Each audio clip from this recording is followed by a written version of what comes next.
this is where we are talking about massively technical design. This here, being able to diagram what you need to diagram, being able to determine the right IIEE, etc. And then go back to what we were talking about last time with how we talk about what we do and how that is interfaced with the probabilities and choices of play. And that I don't do fiction first versus mechanics first. I say we do mechanics that make the fiction go, and we do fiction that requires these mechanics. They are not separate. Do you use this as a tool to analyze games only, or do you use it when you're designing? This is an analysis tool. Okay. But I maintain that doing it a lot is internalized to the extent that you have the right questions waiting for you in mind when you're operating off of a more gut sense. In one of our previous conversations, I talked about my process for Slay With Me. And that process was as gut as you can get. I was looking at John Harper's Ghost Echo.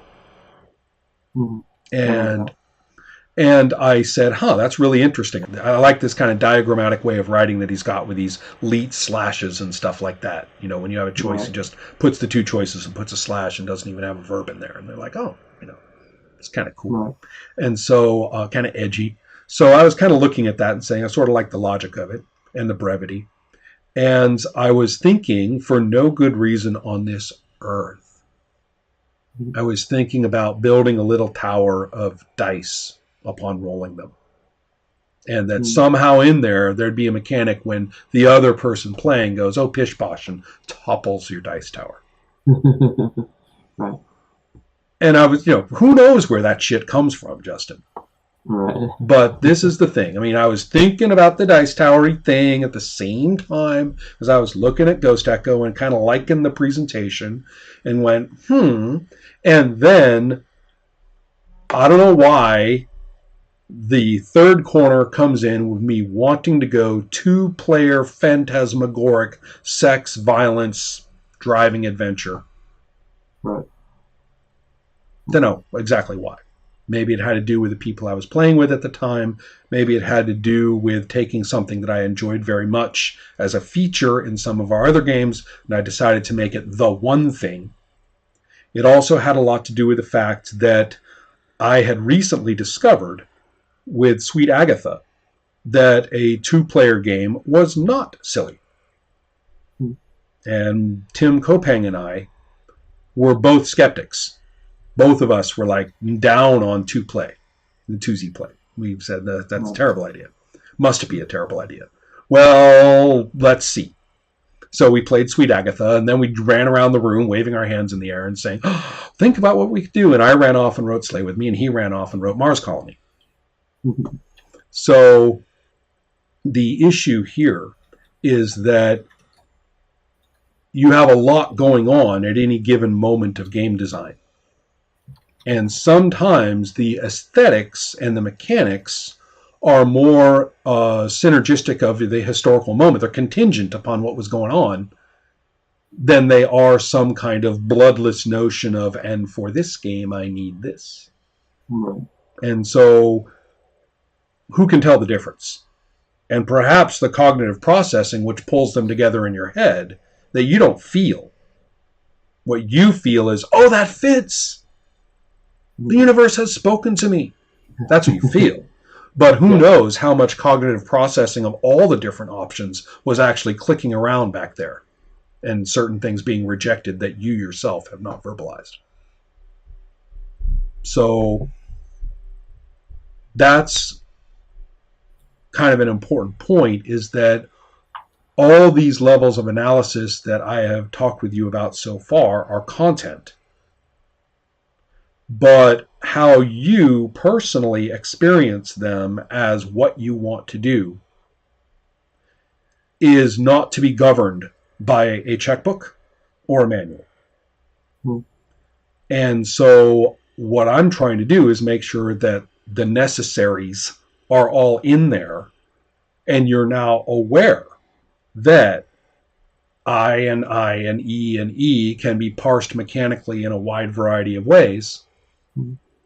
And therefore, the next time you're thinking about how to do it, you're less likely to just fall into the habit and the patch rules and the comfort zones that you're used to. Right. And might actually expand a little bit. And again, probably at a level that you yourself don't actually do, like columns of pros and cons or any shit like that. Right. It just, that's where you say it felt right. Now, one other aspect of that is to go to the very first diagram that we worked with in these conversations, which is what I'm now, I decided not to call it the color reward cycle. Reward cycle sounds all B.F. Skinner like. Instead, I'm going to I'm going to call it the inspiration cycle, because you go in with tentative or what's the word I want? You go in with provisional inspiration. Often a little bit nervous that you're going to get screwed. Right. But if you aren't, and the inspiration is honored, and then the content is developed in such a way that you're looking at it and saying, now I'm really inspired. Right. That's what I'm talking about. So that's why I suggest that when in doubt, always cut back to the most exciting imagined fiction that you associate with play, ideally, as you can. Whenever in doubt, just visualize that kind of stuff. And think then about, all right, then, how do we get into problematic situations? Are we already in problematic situations? And also the structure. If there's something that I fervently hope that every single play group doesn't fail to get into, then put it into that fixed portion of the structure diagram. One of my favorite examples is looking at the original Gray Magic. When I picked it up again and was working on it, I realized that I could not imagine playing this unless the players read one tiny paragraph in my campaigning section, which is the one that said ideally the characters would make their way to Rolk and become, knights, or basically, a band at the behest of the king and Rolk. Because I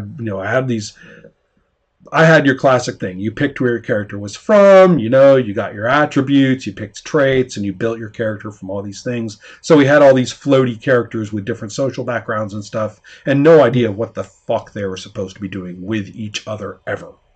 Right. But ideally, as my own text said, they would make their way to Rolk and become part of his vision of gray magic rather than black versus white. Right. You can see what the obvious solution was. Start there. Right.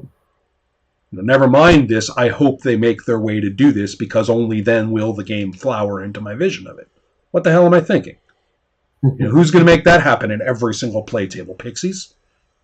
Right. So, therefore, I said, obviously, well, if that's what I want play to be like, fixed, then that goes over there. So, or at least toward that end of the structure. So does that help a little bit too? That these diagrams are all these different images that I keep throwing at you are supposed to be internalized in context with one another. And then I'm leaving it personally to, at sort of the inspiration level, to say, focus on the most satisfying and inspiring experienced fiction as you can. Revisit that emotionally when you're deciding what to do.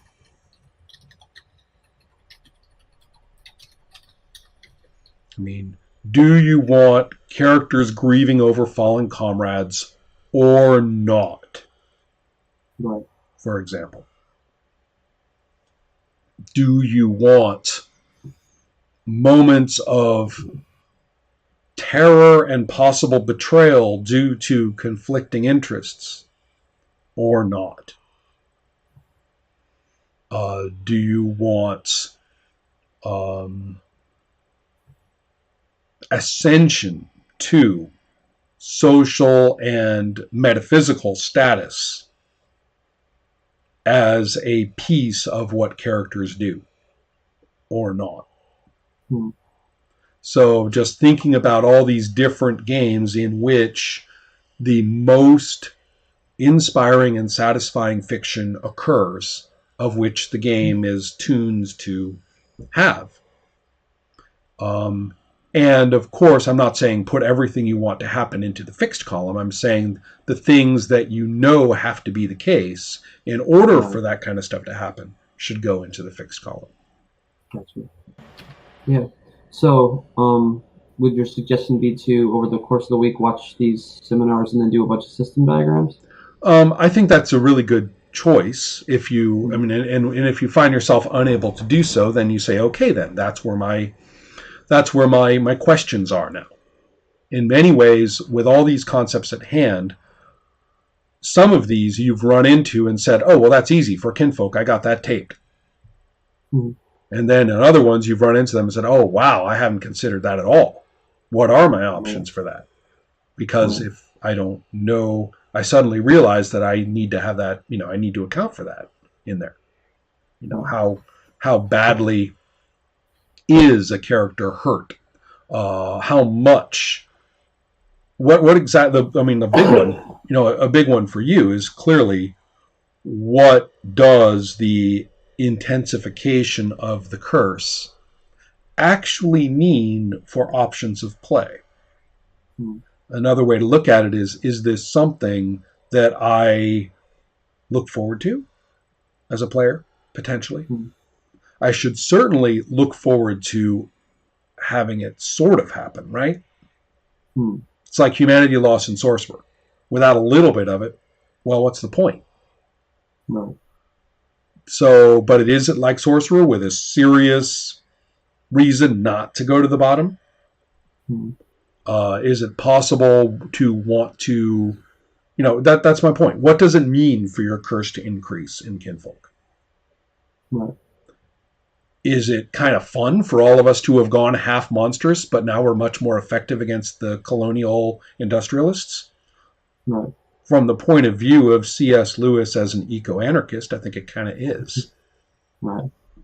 So that's where your notion of what is inspiring, what is the most satisfying. Yeah. I think you've got enough so that if you kind of review and then say, well, and now how do I want this design, or maybe another one, maybe look at all your designs and say, ooh, that one. It's when you feel it snap together by looking at it and you say to yourself, what on earth was I thinking? Why was that so confusing, a week ago? That's the one you work on. Gotcha. So, all right. Have a great time. Take care, Justin.